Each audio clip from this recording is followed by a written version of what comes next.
uh, gunakan untuk menyelesaikan tugas akhir saya gitu sebagai mahasiswa doktor di program studi astronomi ITB. Dan juga saya saat ini bekerja di ITERA sebagai dosen program studi Sains Atmosfer dan Keplanetan di Fakultas Sains Institut Teknologi Sumatera seperti itu.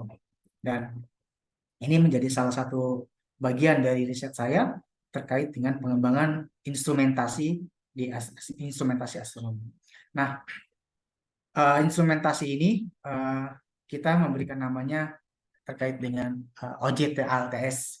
Jadi ini menjadi konten kita pada sore hari ini. Yang pertama adalah pendahuluan, itu terkait dengan overview instrumentasi yang kami gunakan, yaitu instrumentasi OJT ALTS. Kemudian nanti akan masuk kepada pengembangan teknik dan akuisisi data dirgantara terkait dengan otomatisasi teknik pemrosesan citra dan otomatisasi pendeteksian dan pengenalan objek. Kemudian hasil penutup, karakterisasi kamera CCD dan pengukuran kontras, kemudian dilanjutkan pendeteksian dan pengenalan objek, dan terakhir adalah penutup, motivasi dan closing statement terkait peluang kolaborasi riset yang bisa kita lakukan ke depannya. Nah, jadi ide awal terkait dengan adanya teleskop ini adalah terkait ada kerjasama antara pemerintahan di Arab Saudi, ada kerjasama dengan Astelco System untuk membuat sebuah instrumen astronomi robotik teleskop yang digunakan khususnya untuk keperluan pengamatan bulan, khususnya bulan sabit gitu. Pada di sana itu ada satu pusat studi sains bulan di Mekah yang tugasnya adalah merekod seluruh data pengamatan bulan yang ada di seluruh belahan dunia. Oleh karena itu, proyek mereka adalah menempatkan 14 buah teleskop di berbagai lintang, khususnya banyak di lintang ekuator ya, karena memang cakupan pandangan langitnya lebih luas gitu. Dan 7 diantaranya itu sudah terpasang, sudah existing. Salah satunya adalah di Indonesia. Ini menjadi kita di negara kita menjadi salah satu negara yang jumlah penduduk muslimnya itu terbesar di dunia dan menjadi salah satu negara yang aktif dan produktif dalam penelitian terkait dengan observasi bulan seperti itu. Dan ini menjadi kesempatan yang istimewa bagi kita untuk berkontribusi pada jejaring pengamatan internasional seperti itu. Nah, di dalam nasional sendiri, sejak adanya teleskop ini, kita daftarkan sebagai satu buah simpul dari observatorium nasional. Ada 8, termasuk ada 8 besar ya, ada 8 observatorium terbesar yang ada di Indonesia. Di antaranya adalah observatorium Bosca ini pertama, terus dan observatorium yang lainnya, termasuk observatorium astronomi ITERA Lampung, ini yang kita yang kami kembangkan di kampus kami gitu. Yang ini ya. Kemudian ada juga observatorium nasional yang masih dikembangkan di Gunung Timau. Dan ini menjadi salah satu titik observasi pengamatan bulan secara nasional yang kita lakukan dan menjadi tugas kami dan tugas wajib kami setiap bulan kami mengamati itu. Gitu. Ini untuk overview terkait dengan instrumen yang kami gunakan. Jadi instrumen ini instrumen yang dibuat khusus oleh Astelco, oleh produsen Astelco. Dia membuat sebuah instrumen yang fungsinya bisa digerakkan secara remote atau tidak ada campur tangan manusia untuk bisa mengoperasikan ini gitu. Jadi kita tidak perlu datang ke teleskop, kita bisa kendalikan dengan jarak jauh gitu. Nah, salah satu keunggulan dari teleskop ini adalah bahannya itu semuanya itu kecil tapi powerful gitu. Seperti ini ada apa namanya OTA atau optical tube-nya. Optical tube-nya ini dia terbuat dari bahan karbon yang cukup ringan dan ini membuat teleskopnya juga menyesuaikan dengan kondisi untuk pengamatan bulan seperti itu. Dan untuk desain optiknya mereka mendesainnya dari Ritchie Criterion, dan untuk yang teleskop bulan ini juga dibentuk didesain juga menggunakan refraktor teleskop ya. Kalau ini untuk yang tipe Ritchie Criterion, ini untuk tipe yang refraktor seperti itu. Dan biasanya digunakan untuk memonitor seeing terkait dengan gangguan partikel-partikel yang ada di atmosfer seperti itu. Dan ini beberapa yang diunggulkan dari mereka. Yang pertama, memang cukup stabil meskipun kelihatannya seperti nggak rigid ya, tapi faktanya adalah benar-benar kokoh sekali. Bangunan desain seperti ini, desain kubah seperti ini. Ini salah satu kubah yang mungkin di Indonesia saya belum dapat bahan yang sesuai gitu. Seperti bahan terpal tapi bukan terpal gitu. Dia cukup kokoh dan kuat gitu, dan kuat terhadap cuaca, juga kuat terhadap bisa menahan angin sekian persen gitu kecepatannya. Gitu. Ini cukup baik digunakan di luar, yang dipasang untuk di luar lapangan seperti itu. Kemudian sistem ini juga dilengkapi dengan berbagai instrumen pendukung. Gitu. Nah, ini beberapa instrumen pendukung yang ada pada suatu sistem teleskop robotik ini. Itu yang bagian pertama ada container control ya. Di sini ada sistem pengendalinya. Jadi ada komputer, kemudian ada server, kemudian ada hard disk yang begitu cukup besar untuk kita mengumpulkan data sebanyak mungkin seperti itu. Kemudian ada tower, di tower untuk tempat pemasangan mounting dan teleskopnya. Kemudian mountingnya kita menggunakan NTM 500 mounting buatan Astelco. Kemudian ini ada OTA-nya. Tadi ada teleskopnya, sistem teleskopnya. Kemudian yang ini ada sistem baffle untuk dia menapis cahaya kalau kita untuk pengamatan observasi bulan sabit ya khususnya, dia harus ditambahkan baffle gitu. Kemudian ada ini ada lens protector cover. Kemudian ini sistem dari transmisi cahaya yang dikembangkan yang terdapat di teleskop OJT ALTS ini. Nah, sistem ini tuh dia punya dua sistem, ada diagonal, ada slit viewer di sini yang dia bisa memecah foton masuk itu ke dalam kedua sumber gitu. Jadi bisa diterima oleh satu kamera dengan jenis kamera CCD, dengan satunya lagi adalah kamera dengan jenis kamera DSLR atau kamera fotografi biasa yang sering kita gunakan gitu. Sedangkan yang satunya untuk kamera CCD yang khusus untuk kamera pengamatan astronomi seperti itu. Nah, yang kita gunakan itu motor penggerak ini kita sebutnya biasa disebut dengan mounting ya. Ada mounting teleskop, ini adalah sistem penggeraknya.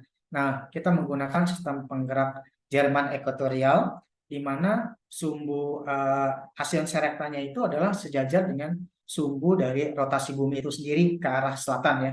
Jadi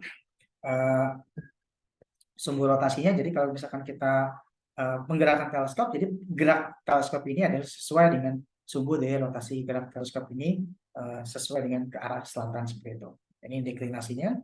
Dan ini keunggulan dari mounting ini, dia memiliki kecepatan yang sangat tinggi ya, sekitar 20 derajat per detik gitu.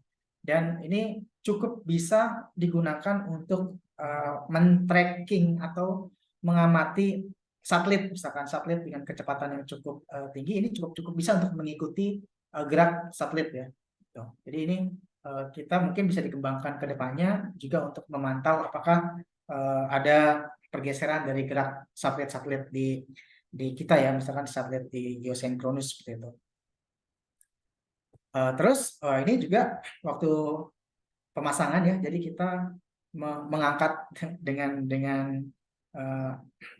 tukang-tukang di Indonesia yang dia membawa alat seberat ini sekitar 85 kilo itu ke atas dengan ini ya, dengan menerapkan hukum fisika ya, gaya dorong dari hukum Newton.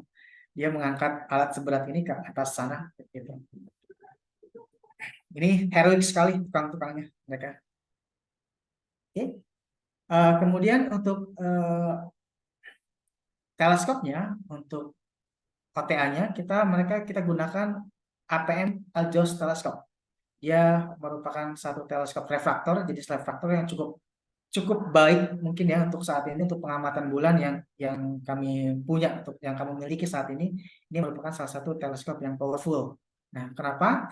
Karena dilihat dari spot diagramnya, ini adalah spot diagram terkait dengan kualitas dari optik untuk menerima satu satu cahaya atau suatu foton yang datang, dan dia membuat foton itu benar-benar fokus ya, meskipun dia melewati tiga bidang paralel ini, dia bisa fokusnya dengan cukup baik ya, tiga lensa dipasang untuk mendapatkan fokus yang cukup maksimal kita gitu. Nah, fokus rasionya dia ada beberapa riset terkait dengan satu keunggulan kenapa kita mesti menggunakan refraktor dengan f/8.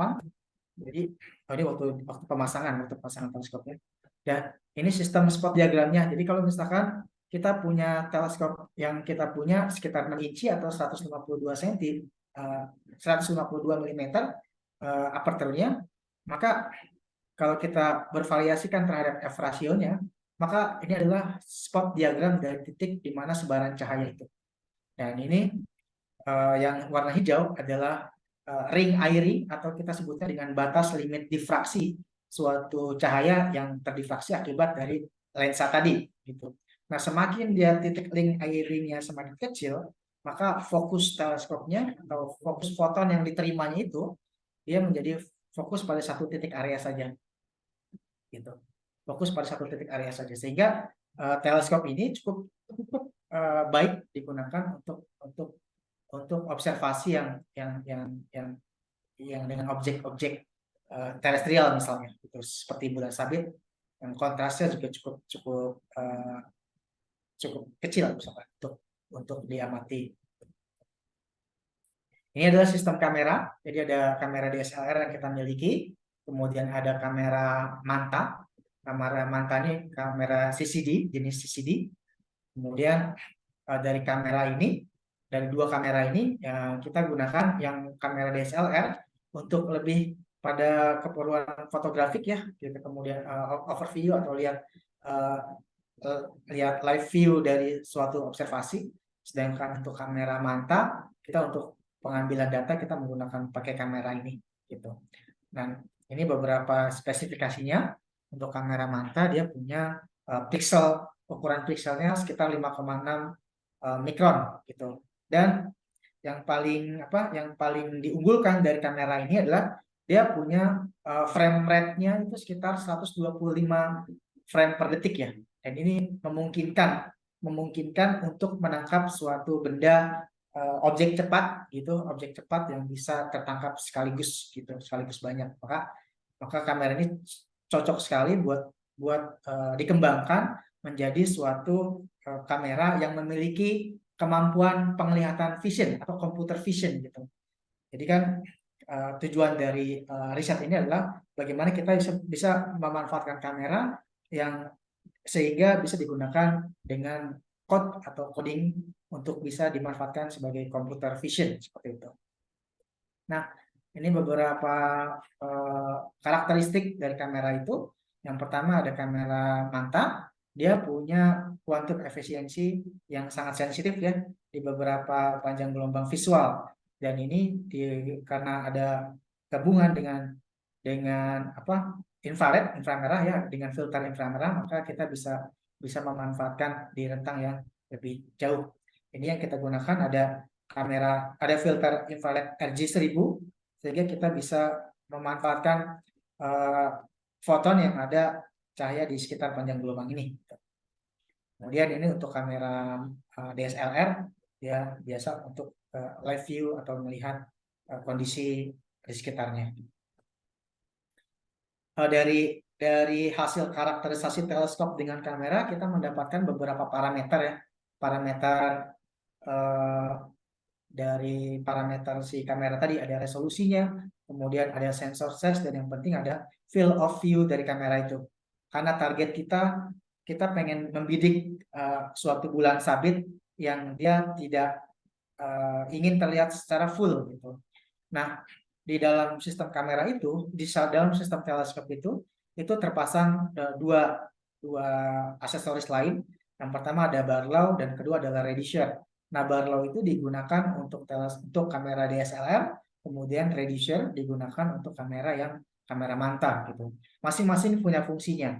Salah satunya adalah untuk melihat agar medan pandang suatu kamera itu bisa melihat bulan dalam keadaan full. Jadi bulan secara otomatis bisa terlihat secara full di dalam satu medan pandang kamera gitu.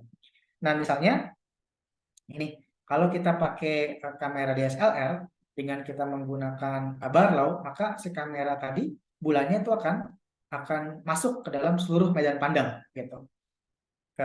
Kemudian kalau yang untuk eh, kamera manta dengan adanya reducer, tambahan reducer, kita bisa melihat bulan sabitnya, tapi kemungkinan akan kehilangan bagian dari seluruh bulannya gitu. Kalau kalau kita melihat bulan full, maka kita nggak bisa melihat bulan full, tapi untuk melihat sabit kita bisa terlihat lebih jelas kalau untuk yang menggunakan reducer, karena memang fungsinya kita untuk melihat si intensitas sabit yang sangat tipis ini sehingga bisa terdeteksi dan masuk ke dalam medan pandang kamera. Salah satu fungsi reducer ini. Gitu. Untuk menepis tadi cahaya yang juga berlebihan dari cahaya matahari. Nah, apa yang kita lakukan terkait dengan pengembangan teknik dan akuisisi data dirgantaranya? Nah, yang pertama, karena tadi kita sudah punya beberapa alat instrumen kamera ya, yang kita pengen instrumen itu bukan hanya digunakan sebagai alat observasi, tapi kita juga mau memanfaatkannya untuk sebagai alat pendeteksi. Gitu. Nah, pada umumnya untuk sejauh ini perkembangan dari metode teknik pengamatan observasi untuk bulan sabit itu biasanya hanya menggunakan pengolahan citra atau image processing ya. Nah, ini contoh hasil riset menggunakan image processing.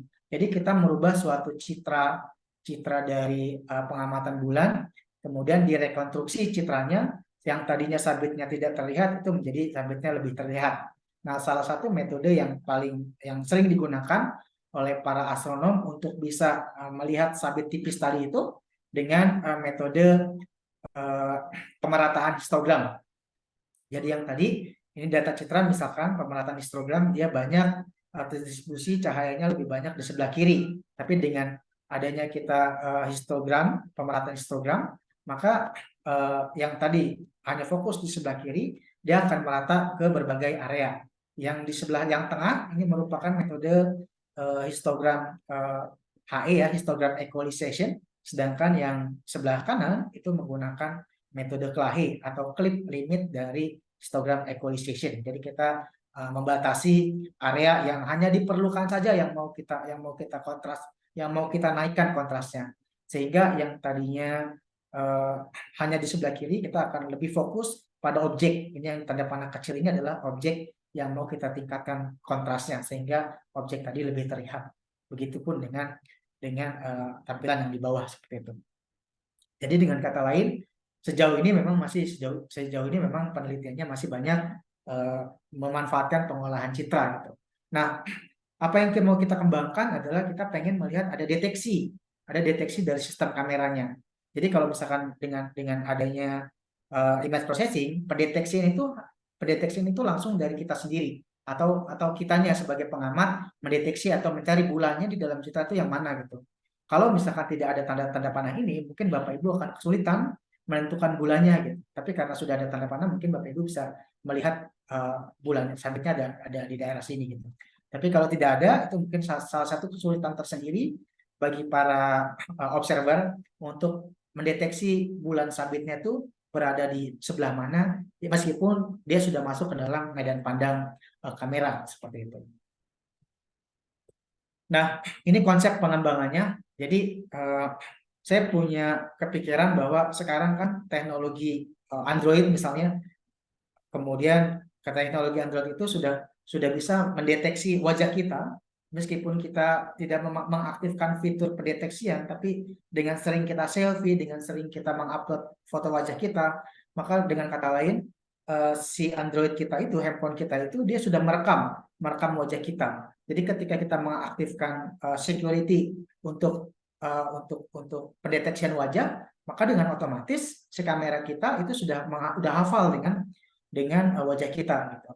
Nah, konsep ini saya coba terapkan kepada bulan sabit. Bayangkan kalau misalkan saya punya banyak data bulan sabit, kemudian saya bikin program komputasi untuk bisa mengenalkan bulan sabit sebanyak mungkin dan berbagai jenis bentuknya gitu. Sehingga ketika ada bulan sabit baru yang muncul, maka si kamera tadi bisa mendeteksi bulan sabit itu berada di medan pandangnya. Idenya seperti itu gitu.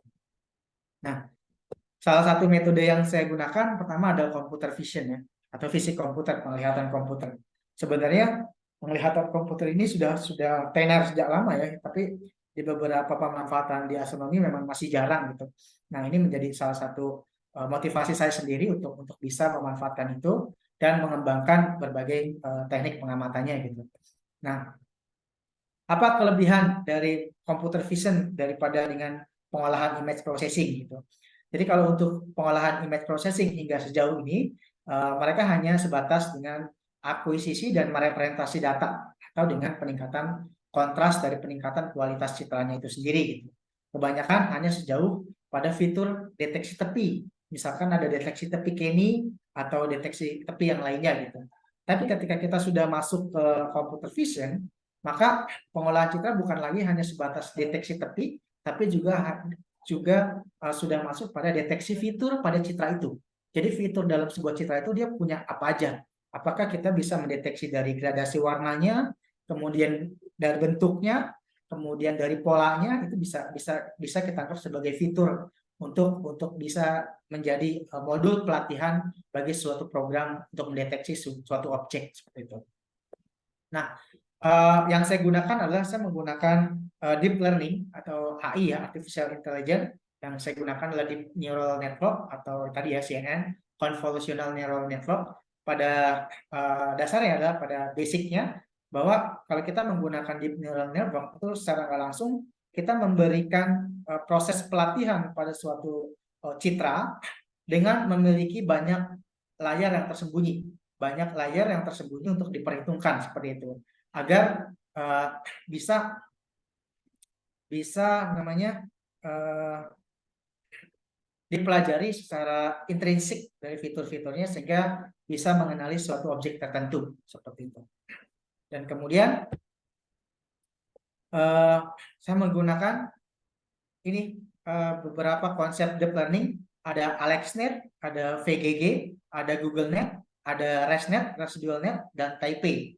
Dan di dalam penelitian saya menggunakan konsep dari Residual Net ya, dengan memiliki 152 layar di dalam codingannya, dan errornya juga lebih kecil daripada error yang lain. Dia hanya menghasilkan sekitar 3,57% saja, seperti itu.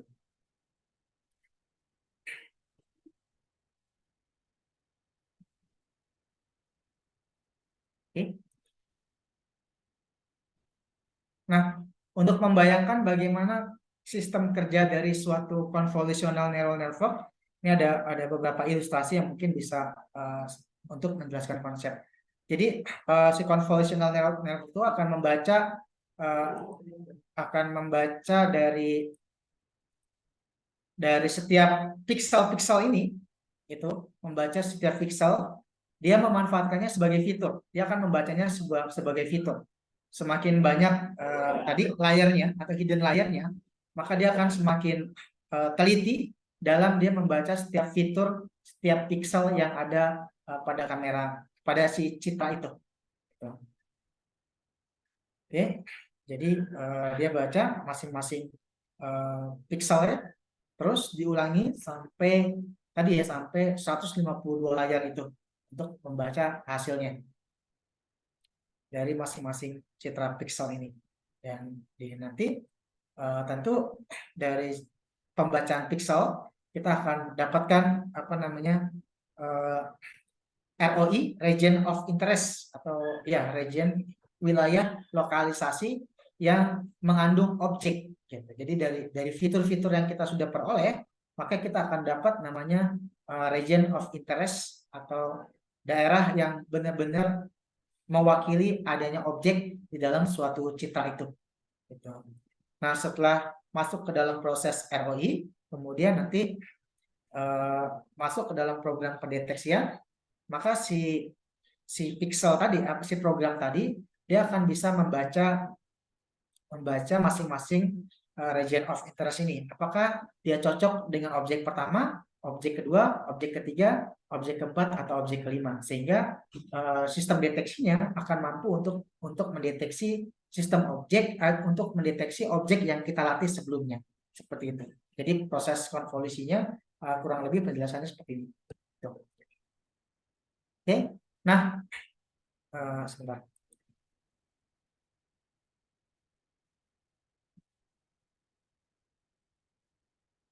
Ini.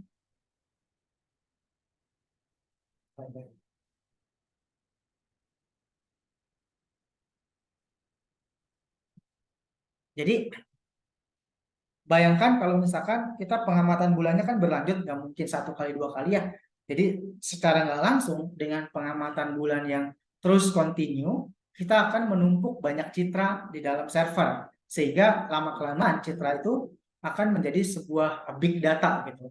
Nah maka dengan adanya konsep program ini, secara nggak langsung kita sudah memanfaatkan big data untuk bisa kemudian nanti membuat sebuah algoritma, baik tadi algoritma untuk merekonstruksi data, juga algoritma untuk menganalisisnya. Dan tentu hasil luarannya adalah berupa ini ya, berupa visualisasi tadi ya. Nah ini bagian utamanya kita ada device-nya, kemudian ada simulasi, kemudian ini raw data kita punya dari hasil pengamatan, kemudian nanti dibentuk algoritmanya untuk merekonstruksi atau mengakuisisi datanya. Kemudian yang terakhir adalah proses pengembangan analisis software atau pembuatan menghasilkan visualisasi hasil, bisa berupa plot atau bisa berupa grafik dan yang lain-lain ya. Dan ini yang saya coba terapkan ke dalam sistem alat pendeteksian yang kami miliki. Jadi saya punya sebuah teleskop robotik yang cukup bagus, yang cukup powerful untuk digunakan, dengan kamera yang cukup cepat, dengan kamera dengan kecepatan frame rate yang cukup cepat, dengan kemudian ada server yang cukup besar juga. Maka saya gunakan ini untuk mengumpulkan banyak data sehingga lama-kelamaan saya akan memiliki banyak data untuk kemudian disebut dengan big data gitu. Nah, big data ini kemudian nanti diproses menggunakan sebuah algoritma convolutional neural network yang saya kembangkan untuk dia bisa mendeteksi objek secara otomatis gitu. Ini beberapa modul pendukung yang saya gunakan untuk mengembangkan sistem alat ini. Dan kemudian hasil luarannya adalah berupa software, ada software collision detector dan juga bisa juga sebagai website ya. Nah, ini masih dalam proses pengembangan, belum 100% selesai. Gitu. Nah, ini mungkin saya bisa banyak masukan dari teman-teman semua yang mungkin di bidang ahli software, karena saya bidangnya bukan software, jadi mungkin perlu banyak bantuan dari rekan-rekan di sini yang mungkin ada beberapa yang bisa ahli software seperti itu. Dan ini konsep pendeteksiannya, saya menggunakan Max RCNN. Jadi kenapa saya menggunakan ini? Karena fungsinya adalah saya pengen mensegmentasi objek tadi. Gitu. Salah satu metode Max RCNN ini adalah yang paling powerful karena segmentasinya. Jadi kita bisa memisahkan objek sebenarnya dengan objek yang bukan objek, itu bisa terdeteksi dengan baik. Gitu.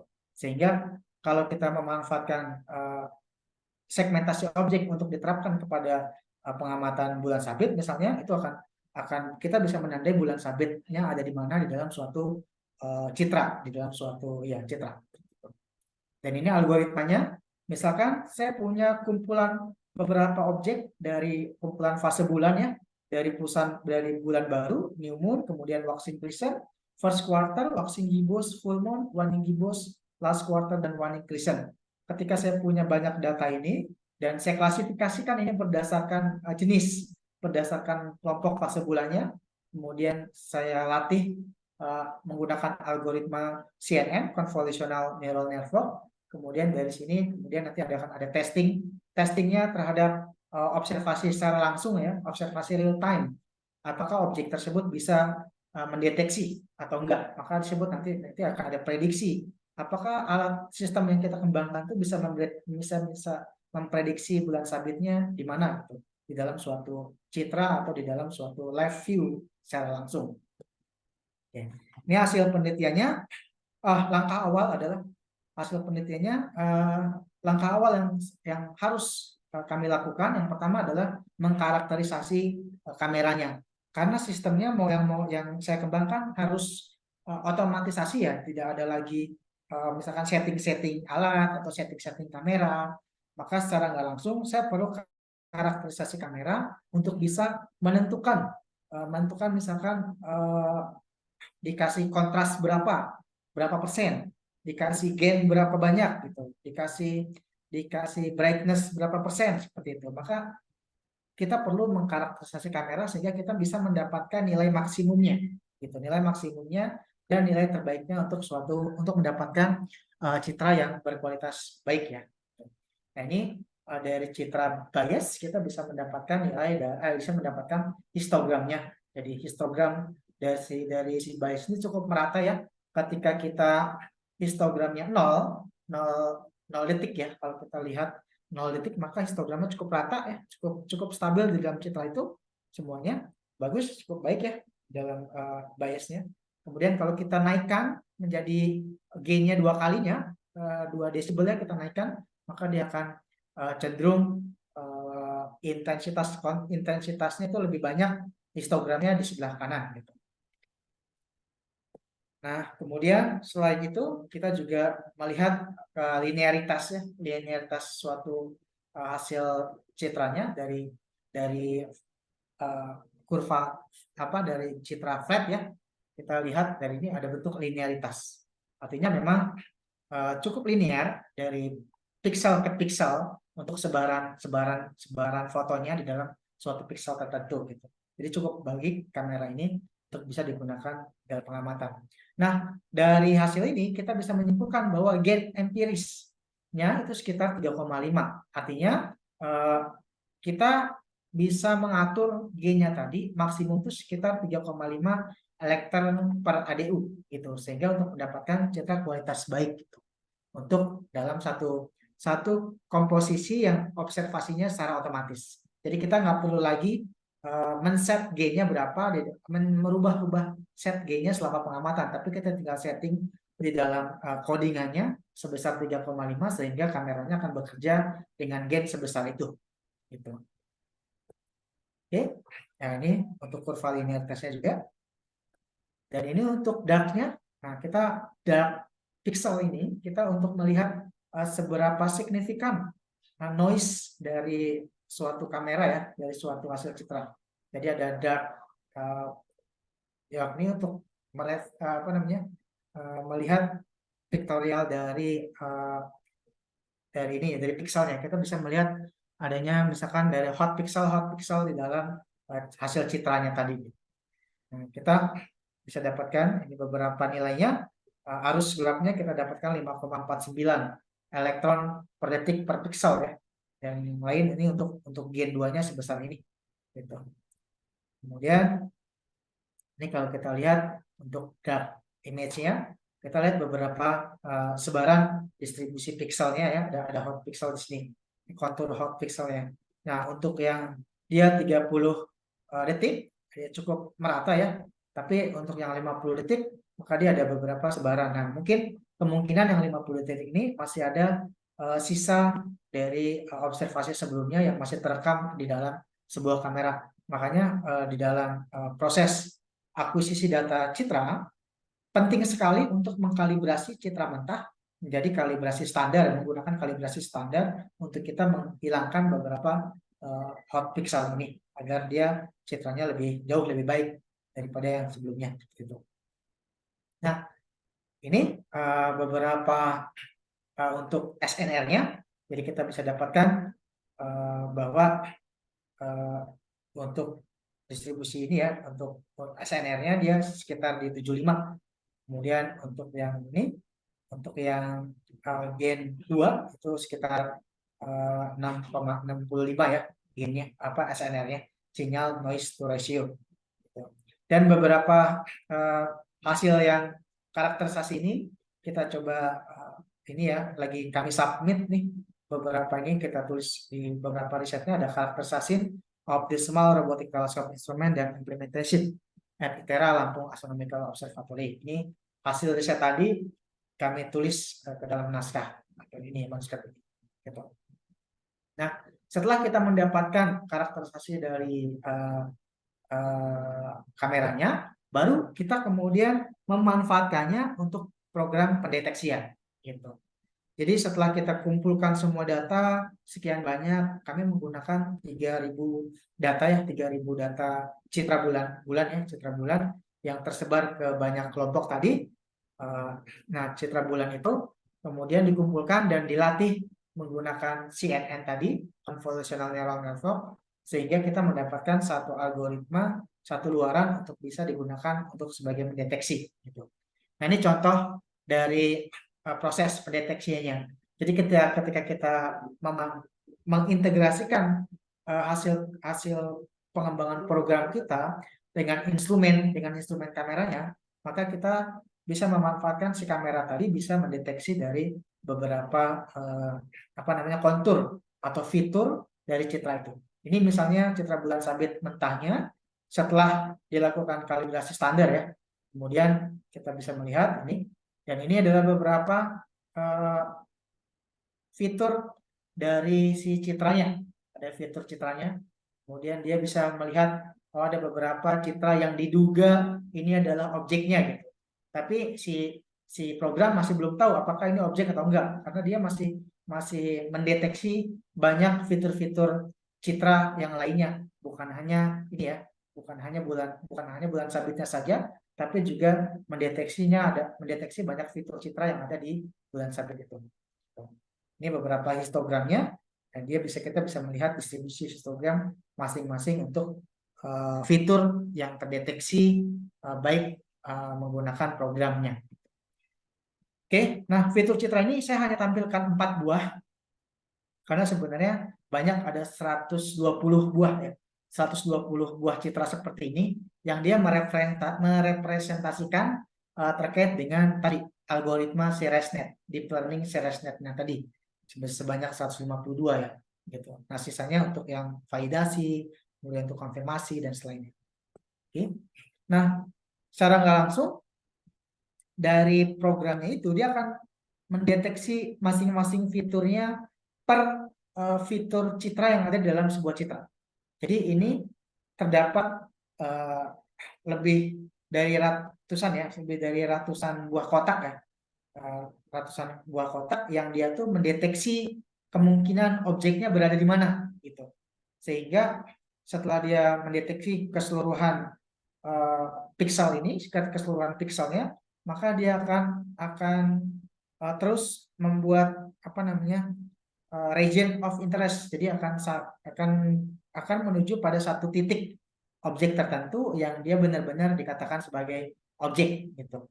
Dan kemudian karena kita adanya batasan atau threshold dari suatu objeknya, maka dia bisa mengeliminasi kotak yang dianggap sebagai errornya yang cukup besar gitu. Maka error yang cukup besar tadi, kotak yang memiliki error cukup besar, dia akan dieliminasi sehingga lama-kelamaan dia akan menghasilkan beberapa kotak saja, beberapa bounding box atau kotak pembatas saja, untuk dia merepresentasikan bahwa kotak ini telah mengandung objek di dalamnya gitu.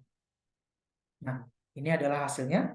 Kemudian setelah terdeteksi, maka dia akan menghitung berapa persen kemungkinan si kotak tadi menunjukkan bahwa itu objek yang benar gitu. Misalkan objek yang kuning dia menganggap bahwa itu adalah bulan sabit tapi nilainya hanya 55% gitu. Untuk yang biru juga sama, dia mendeteksi bulan sabit tapi dia hanya 85% katakanlah.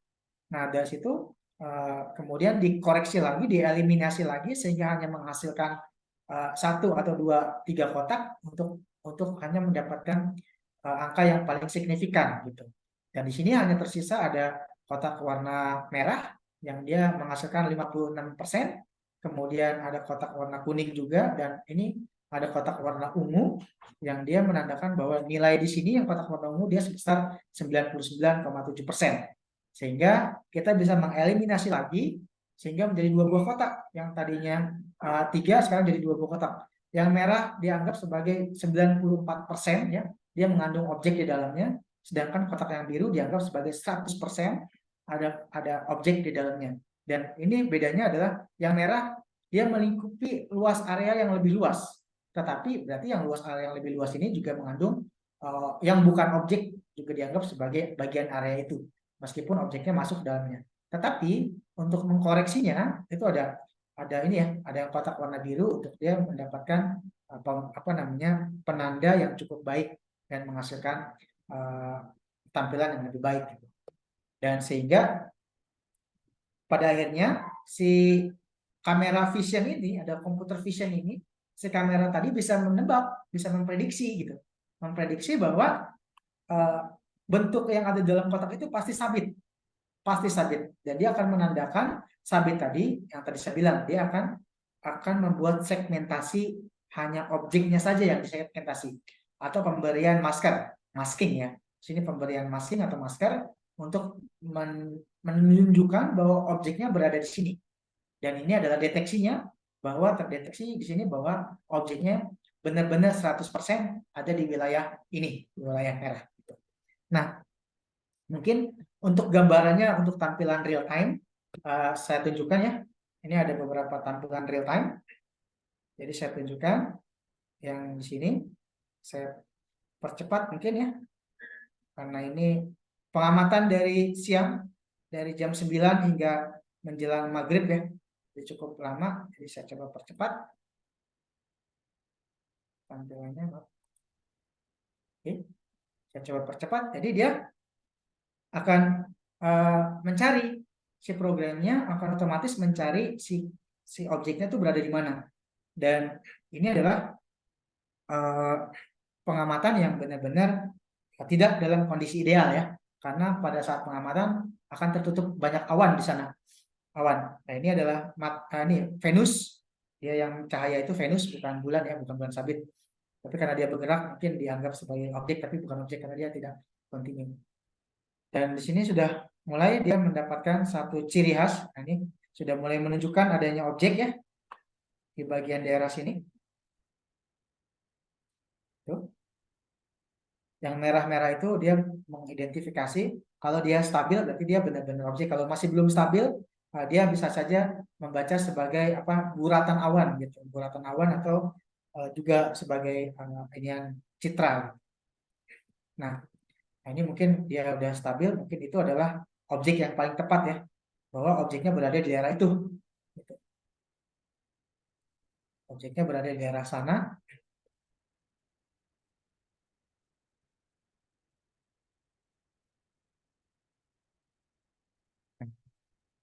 Terus ya kita bisa dapatkan bahwa si program komputer yang kami kembangkan, dia bisa mendeteksi keberadaan objek selama pengamatan secara real time. Terus menerus yang kami lakukan survei tracking dari pagi, misalkan dari pagi hingga matahari terbenam. Jadi kita bisa mensurvei objeknya secara kontinu ya, dari pagi hingga matahari terbenam. Seperti itu.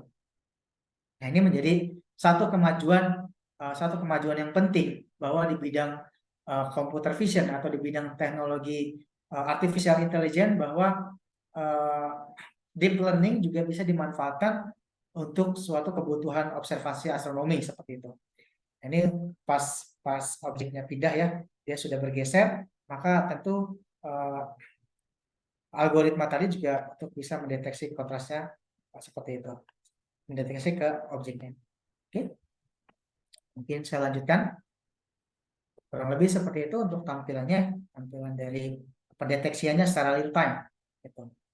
Oke. Bedakan dengan algoritma cascade classifier. Nah, ini saya juga menggunakan metode klasik ya, yaitu cascade classifier. Cascade classifier ini adalah suatu metode algoritma pendeteksian wajah atau algoritma pendeteksian wajah yang sering digunakan di industri detection objek ya. Biasanya pakai cascade classifier. Ini saya terapkan di bulan sabit, tapi tentu hasilnya tidak sebaik yang menggunakan deep learning. Ya, ini misalkan saya coba tes ya untuk ininya. Jadi dia sulit. Ini ada kotak-kotak ini, ada cascade classifier-nya, dia tidak bisa mendeteksi keberadaan objeknya, padahal objeknya ada di sini, ada tengah-tengah, tapi dia malah mendeteksi guratan yang lain seperti itu. Ini dengan metode klasik, yang sebelah kanan dengan metode modern ya, dengan menggunakan AI. Oke. Kemudian kita coba juga menggunakan pengamatan lain, itu pengamatan menggunakan kamera DSLR tadi. Nah, dengan pengamatan menggunakan DSLR ternyata program yang kami kembangkan juga cukup signifikan dan mampu mendeteksi objek meskipun awan di langit itu cukup mengganggu ya, cukup mengganggu. Katakanlah yang ini yang paling sulit, bahwa objek bulan sabit itu tertutup awan, hanya sebagian pencilan kecil saja yang ada bulan sabitnya, tapi isi program mampu mendeteksi objeknya dengan cukup baik seperti itu. Dan kami juga mentesnya atau mengujinya pada beberapa fase bulan lainnya dan cukup akurat. Mereka programnya bisa mensegmentasi objeknya dengan cukup baik ya.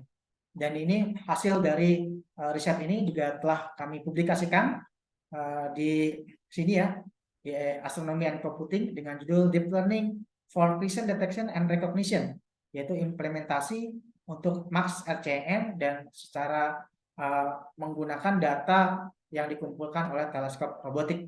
Ini mungkin linknya jika Bapak Ibu tertarik untuk mempelajarinya lebih lanjut dan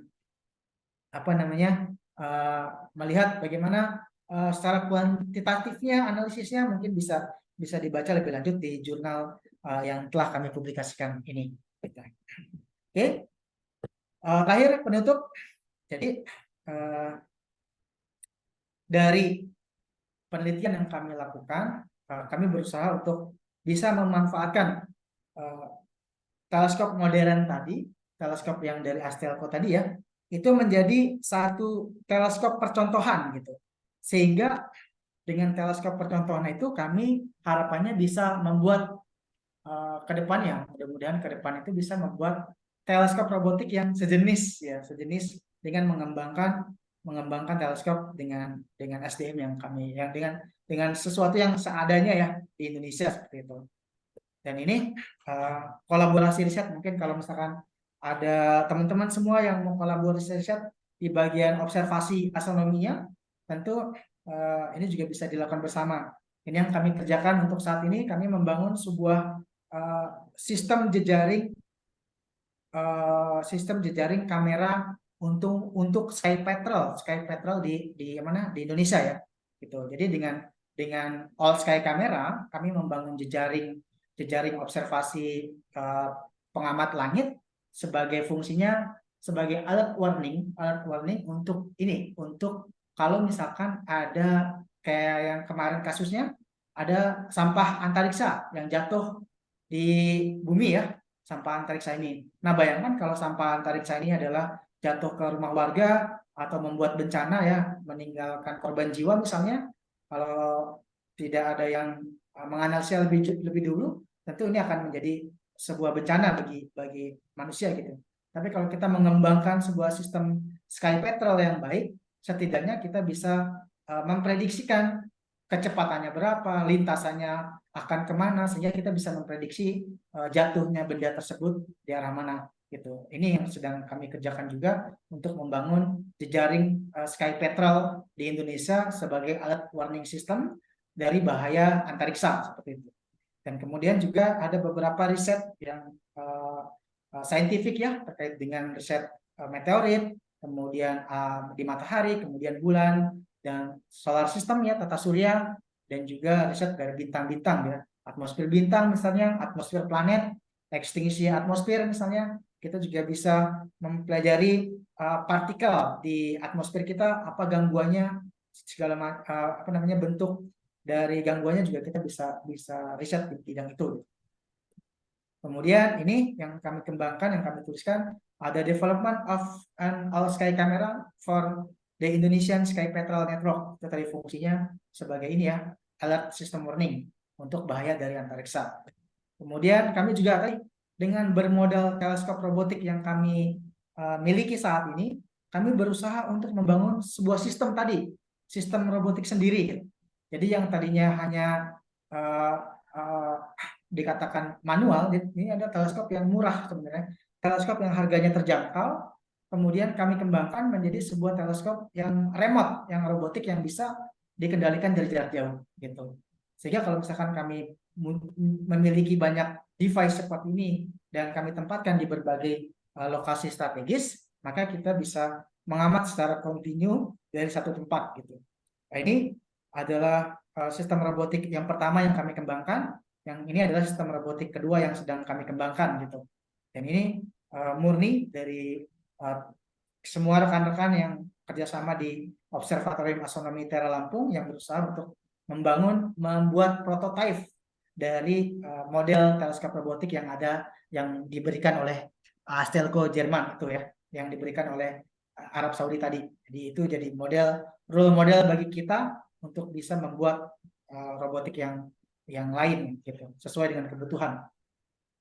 Kemudian kita juga tadi yang saya kembangkan ada automasi sistem detektor tadi ya, ada sky camera, ada CMOS, kemudian automasi dengan kontrol temperatur kayak misalkan AWS ya, Automatic Weather System. Kemudian juga ini sky camera yang kami kembangkan sendiri gitu, sehingga ini yang kita gunakan tadi yang untuk sky petrol di Indonesia. Oke, ini juga riset terkait dengan akuisisi data. Ini yang saya kerjakan untuk saat ini, yaitu membangun sistem akuisisi data berdasarkan machine learning dan deep learning.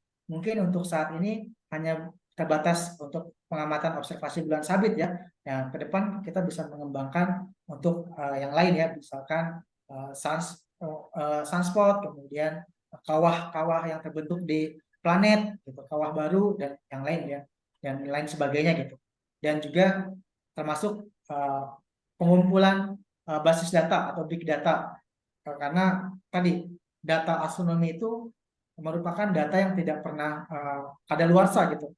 Jadi semakin banyak data, kita juga bisa mengkompilnya baik dari data pengamatan di awal hingga pengamatan terbaru gitu. Kita terus bisa mengelaborasi setiap data yang kita kumpulkan seperti itu. Dan image processing dengan computer vision ya. Oke, mungkin akhir kata kami di ITERA dan mungkin di program studi di ITB juga, di astronomi ITB sangat terbuka untuk sangat membuka diri ya, untuk misalkan teman-teman atau rekan-rekan dimanapun berada untuk berkolaborasi bersama dengan apa yang kami miliki, dan mungkin bisa banyak yang kami bantuan, misalkan banyak membantu kami yang masih banyak kurangnya mungkin gitu lah, karena program studi kami juga masih baru, program studi sains atmosfer dan keplanetan juga masih baru. Mungkin banyak masukan, banyak perlu masukan, baik itu tadi ya, karena ada kurikulum merdeka, baik itu dari sisi industrinya, kita pengen bahwa capaian dari lulusan kami juga bisa bersaing dan masuk ke dalam sektor-sektor di industri. Mungkin itu saja dari saya. Sebelumnya terima kasih banyak. Mohon maaf apabila ada salah kata. Wabillahi taufiq wal hidayah. Wassalamualaikum warahmatullahi wabarakatuh. Saya kembalikan kepada Prof. Edi. Terima kasih banyak sekali lagi. Waalaikumsalam warahmatullahi wabarakatuh. Terima kasih Pak Robiatul Mustafa atas paparannya. Kita lanjutkan dengan tanya jawab ya. Yang ingin bertanya silakan ditulis di ini ada angkat tangan. Silakan ditulis di chat box ya. Nanti saya bacakan. Nah, di angkat tangan nih, kok nggak kelihatan yang di sini. Adakah yang angkat tangan? Kelihatan ya, nggak ada nih. Ini ada. Ini ada. Eh, Sebelum sambil nunggu ini ya pertanyaan yang muncul, mungkin saya ingin bertanya sambil ngobrol-ngobrol aja nih. Ini Siap, Pak. sudah berapa tahun ini Pak penelitian yang dilakukan dalam S3 ini? Eh, Ya. sejak sejak masuk kuliah sih Pak. Dari Hah? tahun dua sejak masuk kuliah di S3 Pak. Sejak tahun Hah? 2020. Dari 2020, oh, ini ya 3 tahun ini 2020. berarti udah ini selesai sekarang ini tahun Iya, ini. udah selesai Pak. Wah mantap 3 tahun nih Siap.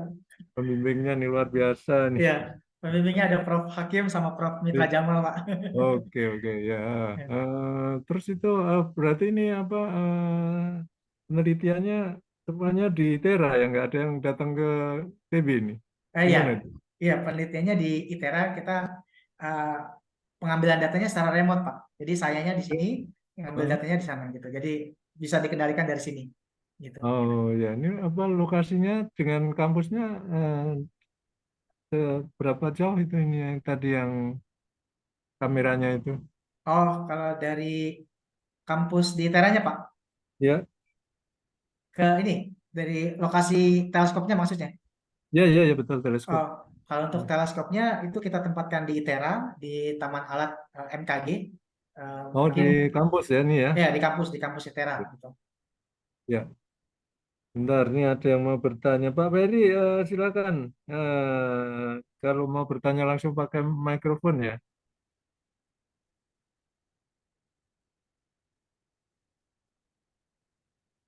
Pak Ferry, silakan Pak.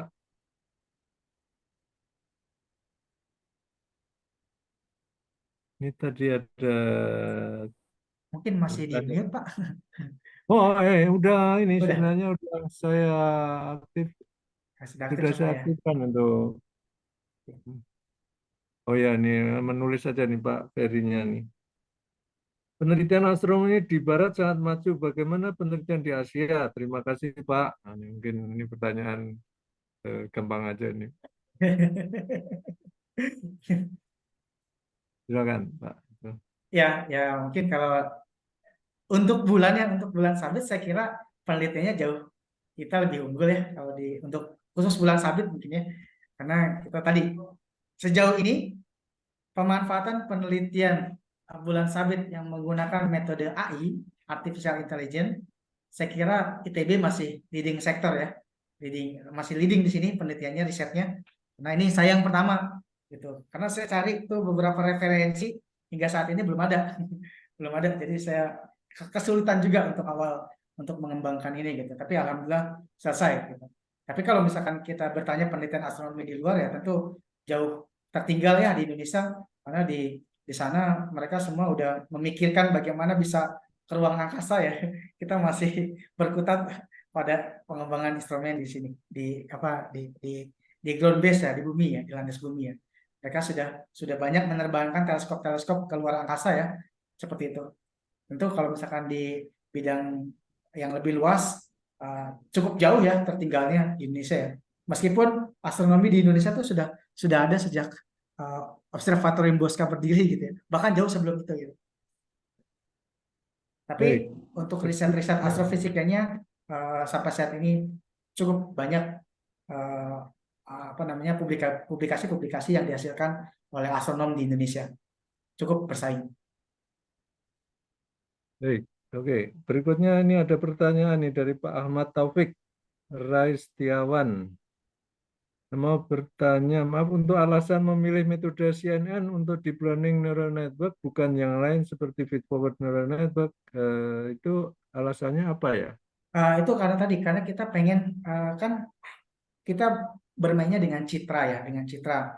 Nah, citra itu kan kalau misalkan kita kita misalkan sebuah citra, dia akan terdiri dari kolom-kolom pixel, kan kolom-kolom pixel. Masing-masing kolom-kolom pixel itu kan punya punya sumber potensial ya. Kalau ada cahaya masuk, berarti ada foton datang, maka si foton tadi itu akan terekam di dalam pixel itu. Nah, yang kita mau kenapa saya pakai yang konvolusional? Karena tadi saya pengen mempelajari fitur di setiap citranya berdasarkan pixel-pixel tadi. Kenapa? Untuk bisa eh, agar setiap pixel itu tidak ada yang terlewat gitu. Kalau yang feed forward kan mau nggak mau dia hanya per kotak atau bagian-bagian tertentu saja yang dipelajari gitu. Nah, sedangkan konvolusi adalah dia mengulang terus per pixelnya agar dia fitur yang ada di dalam citra itu lebih lebih dipelajari lebih baik seperti itu. Baik, ini sambil nunggu pertanyaan ini mungkin saya bertanya, itu timnya selama yang untuk penelitian ini ada timnya nggak atau dikerjakan sendiri nih semuanya? Untuk yang disertasi S3 itu dikerjakan sendiri, Pak. Oh, penyiapan ini infrastruktur itunya teleskop dan Kalau untuk lain-lain. teleskop ada timnya, ada staf observatorium astronomi di ITERA di OAI Oh, gitu. ya. Jadi kalau untuk observasinya ada tim pengamatannya, tapi untuk pengembangan programnya kami sendiri. Oh, jadinya apa? Ada apa data saja atau juga ada keterlibatan di sistem perangkat hardware-nya nih? Software Pak, lebih ke software. Lebih ya, jadi data Ya, tersedia ya ini ya. ya data tersedia. Jadi datanya kita kumpulkan berdasarkan hasil observasi, kemudian Hmm. kita membangun sebuah perangkat lunak yang atau program yang bisa mendukung software itu. Oh, oke oke. Ah, terus tadi ada yang misalkan tadi membuat apa prototipe mau apa bikin yang instrumen yang mirip tadi itu program siapa tuh kalau yang itu? Ya, itu juga bagian dari riset kami, Pak, yang sedang kami kerjakan di Oh gitu ITERA. bagian ya. Ya, bagian itu. Mungkin Prof. Hakim mau menambahkan, Prof? Ya, halo Pak Oh, Edi. Udah lama Siap. benar nggak ketemu dengan Pak Edi ini. Apa kabar Pak? ya. Ya, ya menarik Pak Edi. Sejak 2016 emang saya kan banyak kebetulan berada di ITERA waktu itu Pak. Dengan maksud memang mencoba mengembangkan observatorium di situ.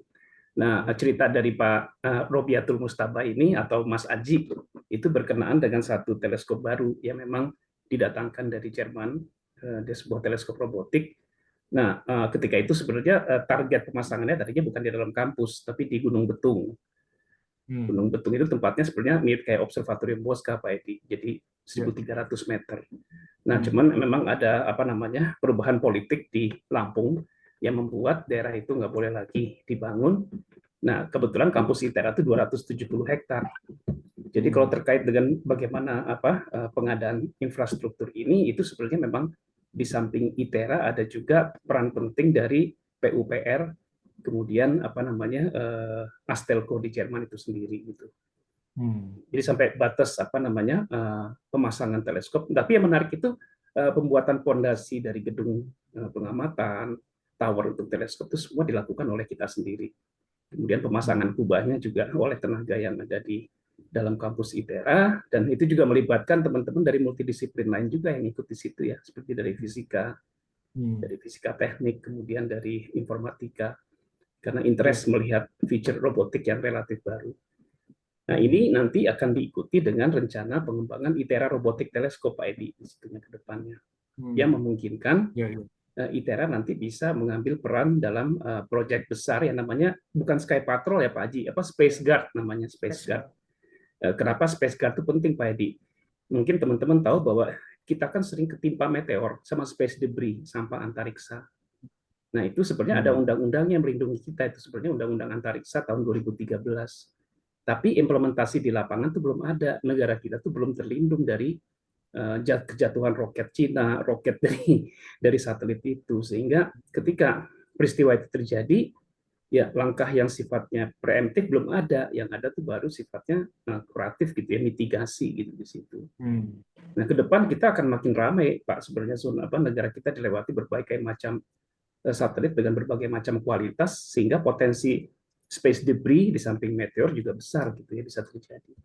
Nah, harapannya ini bisa jadi seperti satu ini ya, titik awal bagaimana mengembangkan Space Guard bersama-sama BRIN untuk nantinya teleskop secara otomatis, secara robotik bisa selalu memantau langit gitu ya, untuk melihat kalau ada hal-hal seperti itu jatuh. Nah, Pak Aji kebetulan karena teleskopnya baru, Pak Aji juga baru ngambil S3 tahun 2020, ini jadi topik utamanya gitu. Dari paper yang tadi, itu ada paper tadi yang dipublish di Q2 ya, kalau nggak salah ya, untuk itu. Makasih Pak, itu tambahan dari saya. Oh, baik, baik. Ya, makasih Pak Hakim. Ya. Oke, ini pertanyaan muncul nih dari Pak Ahmad Taufik Raistiawan ini ya. Ini menanyakan jumlah piksel yang diambil dalam sekali sampling ini seberapa banyak ini Pak Robi?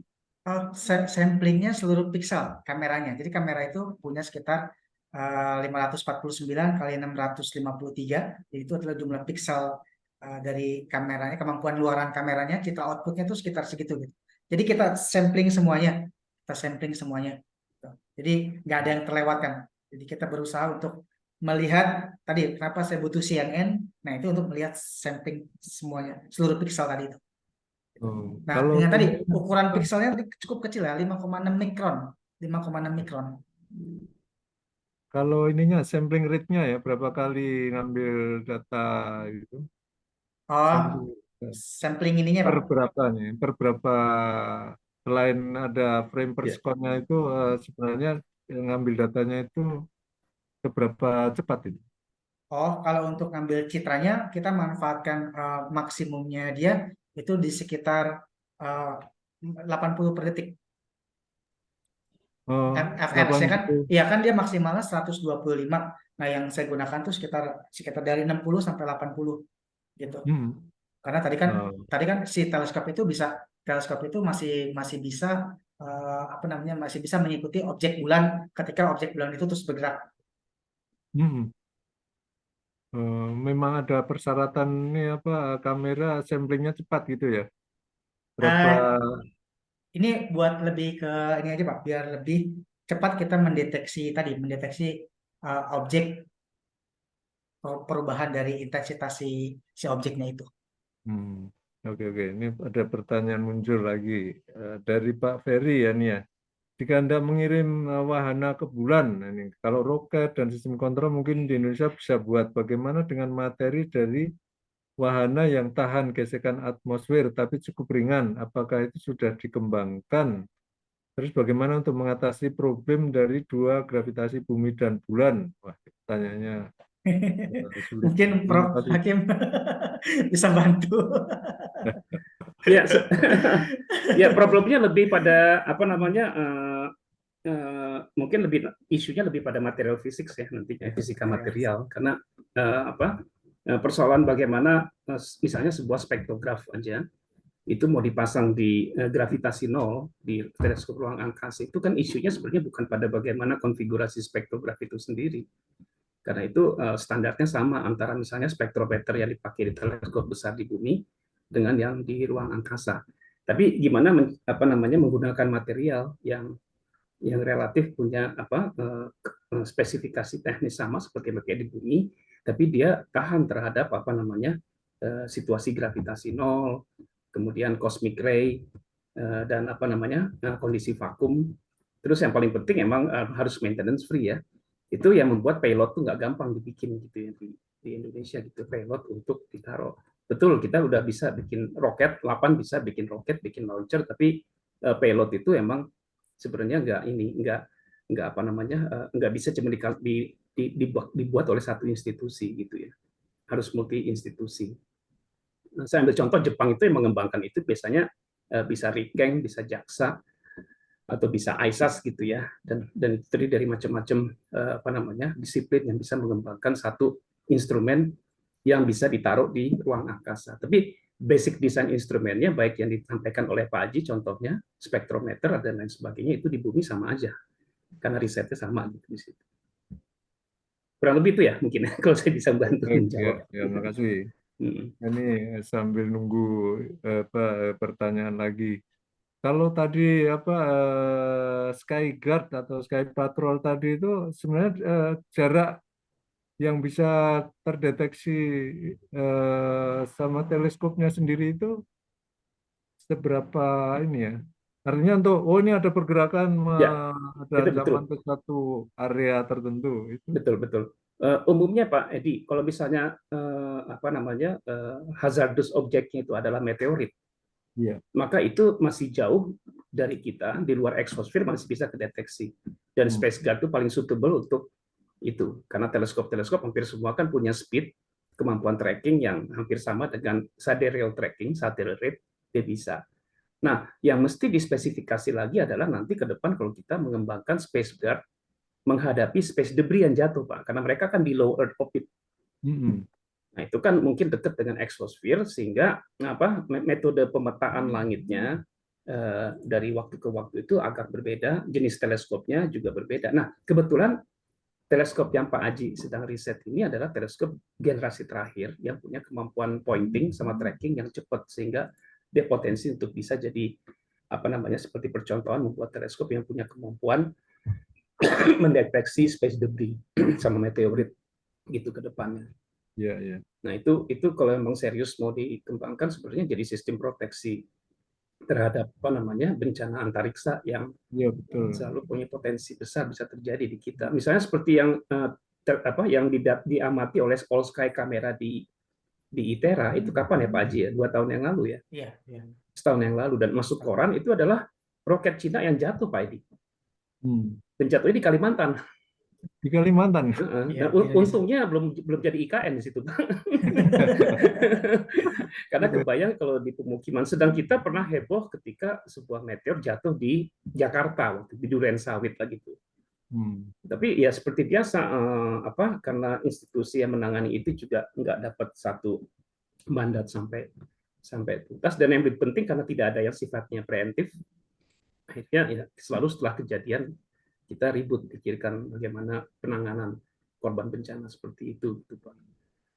Nah, itu yang salah satu misi dari Space Guard yang sekarang leading sektornya saya rasa ada di BRIN ya Pak Anci ya, Iya. yang mencoba mengembangkan itu. Nah, kita coba memberi kontribusi, termasuk juga Observatorium Bosca juga punya peran di situ Pak Edi untuk ikut mengamati gitu ya di situ. Itu apa kalau dari waktu itu misalkan ada benda katakan ada komponen-komponen tadi jatuh di orbit rendah tadi itu waktunya sebenarnya berapa lama ini Pak? Masih mungkin proteksi di bawah itu ada waktu Itu nggak itu sebenarnya? perlu fast reaction ya, Ya fast betul. reaction system gitu Pak. Kalau Hmm. yang lebih decision support system yang dikembangkan tuh saya untuk meteorit Pak, yang jauh lebih besar. Ya Sebenarnya impact dari jatuhnya space debris sih nggak terlalu besar ya Pak ya. Yang Hmm. lebih menakutkan tuh kalau meteorit Pak. Meteorit Hmm. itu misalnya dengan diameter katakan 3 km aja jatuh, itu kan model seperti bencana di Tunguska di Ya, ya. Rusia itu yang bisa sama dengan beberapa TNT. Nah itu kalau kita nggak pernah experience di laut, walaupun sebenarnya ada catatan yang menyatakan bahwa tsunami di Finlandia sekitar setengah abad yang lalu itu pernah terjadi karena ada meteorit yang jatuh di situ, Pak. Karena Hmm. nggak ada volcano di situ, terus nggak ada gempa tektonik, tapi tiba-tiba dia terjadi tsunami. Hmm.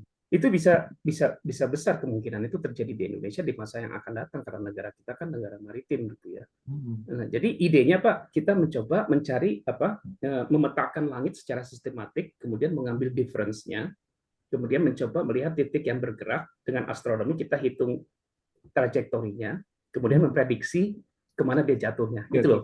mana ya, ya, ya. Dengan fast computer itu bisa dilakukan dengan cepat, gitu. Oh. Sehingga kalau emang itu terintegrasi dengan bagus, ya kita bisa ngasih masukan pada pengambil kebijakan bahwa ini loh ada potensi ini jatuh di situ, Hmm. lakukan mitigasi atau Ya. lakukan sesuatu gitu di situ. Oh, jadi itu yang apa paling riskan itu justru yang meteorik ya. Jadi Ya, yang ukurannya gede-gede tadi itu ya. betul. Nah, di satu sisi meteorit itu karena ukuran besar menakutkan, tapi ada sisi lain yang menakutkan, Pak. Kebanyakan space debris itu kan bahan-bahannya adalah bahan-bahan radioaktif karena dia pembuat Oh. satelit, Pak. Hmm. Nah, yang kurang karena edukasi kurang, Pak Edi. Jadi banyak sekali space debris jatuh itu ketika ditemui oleh warga, ya mereka nggak tahu protokolnya, pengen pegang aja.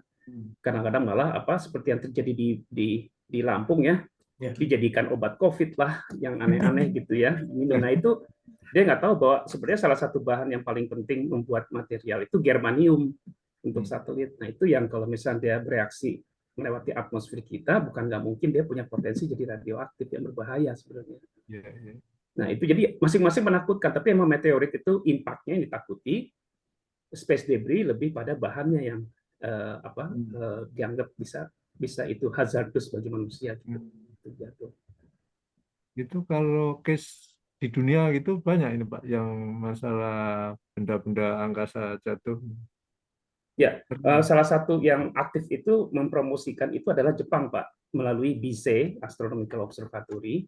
Kemudian Asia Timur termasuk aktif, Pak ya, Cina, Taiwan, sama kita. Nah di Indonesia, di Asia Tenggara itu Thailand yang juga proaktif, mereka mengkampanyekan pentingnya Space Guard.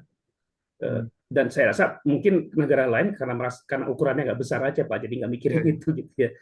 Tapi Indonesia negara besar tapi nggak mikirin juga Pak masalahnya.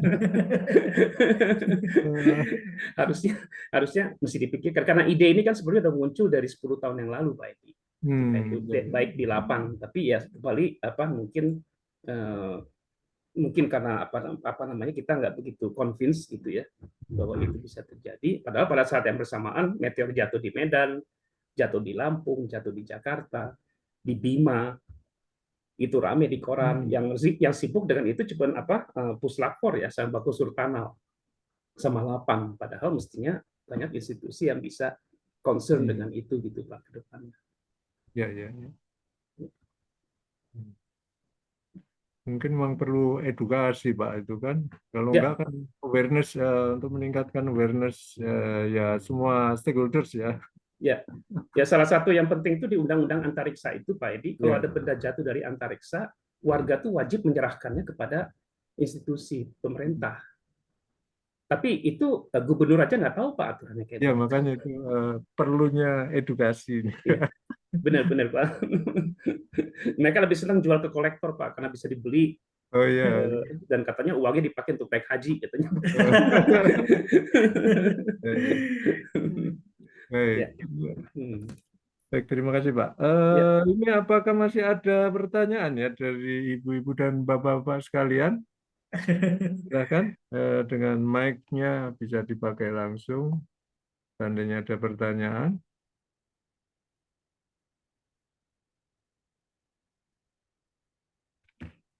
Baik, kalau nggak ada pertanyaan lagi, kita akhiri acara sore hari ini. Sekali lagi, terima kasih kepada Pak Haji, Pak Hakim yang sudah nambahin ya luar biasa. Ini teman Jepang dulu ini. Iya, sama-sama. Saya kenal Pak Edi udah lama, Pak Haji. Senang sekali bisa ketemu lagi, Pak Edi. Iya. Di sini. Terima kasih Prof. Edi atas undangannya. Baik, ya. Terima kasih pada ibu-ibu dan bapak-bapak sekalian yang sudah bergabung di acara sore hari ini. Mohon maaf kalau ada hal yang kurang berkenan. Ya, kita ketemu lagi minggu depan ya, Selasa, Rabu sore. Tetap disiplin dengan protokol kesehatan. Mohon maaf. Assalamualaikum warahmatullahi wabarakatuh. Selamat sore. Selamat sore, terima kasih. Izin Waalaikumsalam. pamit. Terima kasih banyak. Salam untuk semua.